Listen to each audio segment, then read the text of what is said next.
Chapter 1 of The Science of Getting Rich by Valence D. Wattles. Chapter 1 The Right to be Rich. Whatever may be said in praise of poverty, the fact remains that it is not possible to live a really complete or successful life unless one is rich.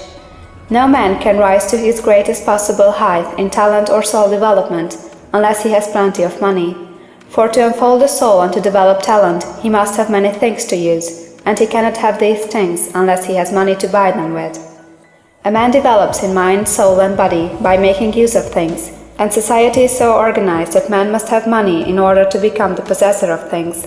Therefore, the basis of all advancement for man must be the science of getting rich. The object of all life is development, and everything that lives has an inalienable right to all the development it is capable of attaining.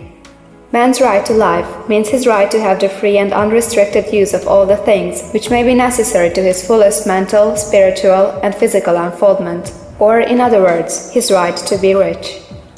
In this book, I shall not speak of riches in a figurative way. To be really rich does not mean to be satisfied or contented with a little. No man ought to be satisfied with a little if he is capable of using and enjoying more. The purpose of nature is the advancement and unfoldment of life, and every man should have all that can contribute to the power, elegance, beauty, and richness of life.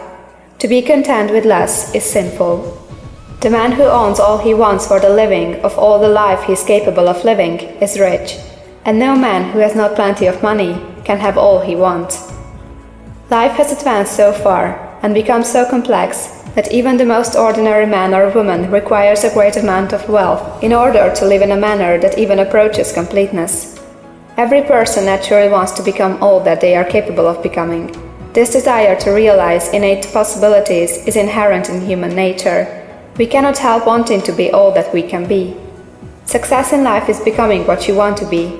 You can become what you want to be only by making use of things, and you can have the free use of things only as you become rich enough to buy them. To understand the science of getting rich is therefore the most essential of all knowledge. There is nothing wrong in wanting to get rich. The desire for riches is really the desire for a richer, fuller, and more abundant life, and that desire is praiseworthy. The man who does not desire to live more abundantly is abnormal, and so the man who does not desire to have money enough to buy all he wants is abnormal. There are three motives for which we live. We live for the body, we live for the mind, we live for the soul. No one of these is better or holier than the other. All are alike desirable, and no one of the three, body, mind, or soul, can live fully if either of the others is cut short of full life and expression. It is not right or noble to live only for the soul and deny mind or body, and it is wrong to live for the intellect and deny body or soul. We are all acquainted with the loathsome consequences of living for the body and denying both mind and soul, and we can see that real life means the complete expression of all that man can give forth through body, mind, and soul. Whatever he can say, no man can be really happy or satisfied unless his body is living fully in every function, and unless the same is true for his mind and his soul. Wherever there is unexpressed possibility or function not performed, there is unsatisfied desire. Desire is possibility seeking expression, or function seeking performance. Man cannot live fully in body without good food, comfortable clothing, and warm shelter, and without freedom from excessive toil. Rest and recreation are also necessary for his physical life. He cannot live fully in mind without books and time to study them, without opportunity to travel and observation, or without intellectual companionship.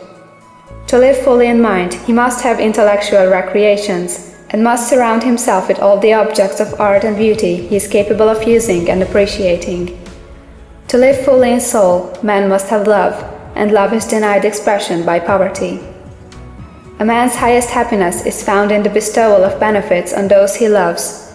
Love finds its most natural and spontaneous expression in giving. The man who has nothing to give cannot fill his place as a husband or father, as a citizen, or as a man. It is in the use of material things that the man finds full life for his body, develops his mind, and unfolds his soul. It is therefore of supreme importance to him that he should be rich. It is perfectly right that you should desire to be rich. If you are a normal man or woman, you cannot help doing so. It is perfectly right that you should give your best attention to the science of getting rich, for it is the noblest and most necessary of all studies. If you neglect this study, you are derelict in your duty to yourself, to God and humanity, for you can render to God and humanity no greater service than to make the most of yourself. End of Chapter 1.